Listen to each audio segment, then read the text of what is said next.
શિક્ષણના ક્ષેત્રમાં ઐતિહાસિક ક્ષણો સર્જાતા આજે સુરતના નગર પ્રાથમિક શિક્ષણ સમિતિની શાળાઓમાં શાળા પ્રવેશોત્સવ અને કન્યા કેળવણી મહોત્સવ અત્યંત ઉલ્લાસ અને ગર્વભેર ઉજવવામાં આવ્યો. રાજ્યના નાયબ મુખ્યમંત્રી હર્ષ સંઘવીની પ્રેરણાદાયી ઉપસ્થિતિએ આ કાર્યક્રમને વધુ ભાવપૂર્ણ બનાવ્યો. સવારથી જ શાળાના આંગણામાં સ્વચ્છ રંગોળી, તોરણ અને બાળકોના મીઠા હાસ્યથી શોભી ઉઠ્યા હતા. આ ઉત્સવમાં 200 જેટલા નવા વિદ્યાર્થીઓને હર્ષોલ્લાસ સાથે શાળાનો દરવાજો ખુલ્લો કરવામાં આવ્યો. ખાસ વાત એ રહી કે આ વર્ષે 5000 જેટલા વિદ્યાર્થીઓએ ખાનગી શાળાઓ છોડીને સરકારી શાળાઓમાં પ્રવેશ લીધો, જે શિક્ષણના ક્ષેત્રમાં એક નવો અને અનોખો પ્રવાહ દર્શાવે છે. કાર્યક્રમ દરમિયાન નાયબ મુખ્યમંત્રી શ્રી હર્ષ સંઘવીએ બાળકોને આશીર્વાદ આપતા કહ્યું, દરેક બાળક ભવિષ્યનો પ્રકાશ છે અને આપણી ફરજ છે કે તેમને શિક્ષણ રૂપી દીવો આપીએ.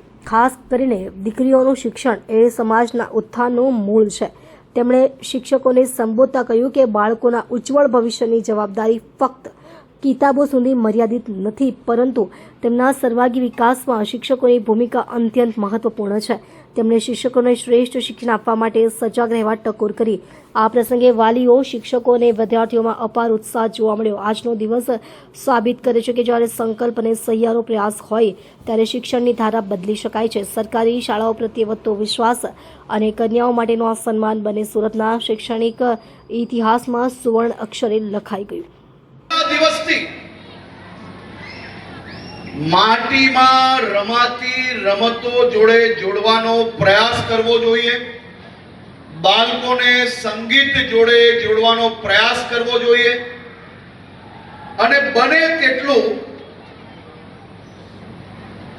મોબાઈલની રમતોથી દૂર રાખવામાં શિક્ષકો અને સાથે સાથે વાલીઓએ આમાં પ્રયાસ કરવા જોઈએ, જેથી તમારો બાળક એ નાનપણથી જ હારતા અને જીતતા શીખી જાય, જેથી ભવિષ્યમાં મોટા થઈને નાની મોટી કોઈ બી તકલીફ આવે તો એ જીવનથી હારી ના જાય. તે માટે નાનપણથી જ આપણે તેના જીવનની અંદર આ તમામ ગુણો પૂરવાનો પ્રયત્ન કરવો જોઈએ. મારે આજે મારા સૌ સાથી કોર્પોરેટરો અને કાર્યકર્તાઓને વિનંતી છે કે મહિનામાં એકાદ દિવસ સરકારી શાળામાં જ્યારે તમારો પ્રવાસ થાય તો એ પ્રવાસ થકી એક પ્રયાસ આપણે આગળ વધારવો છે. અને એ પ્રયાસ કે શાળાની ચારેય તરફ વૃક્ષો વધુમાં વધુ વાવવામાં આવે,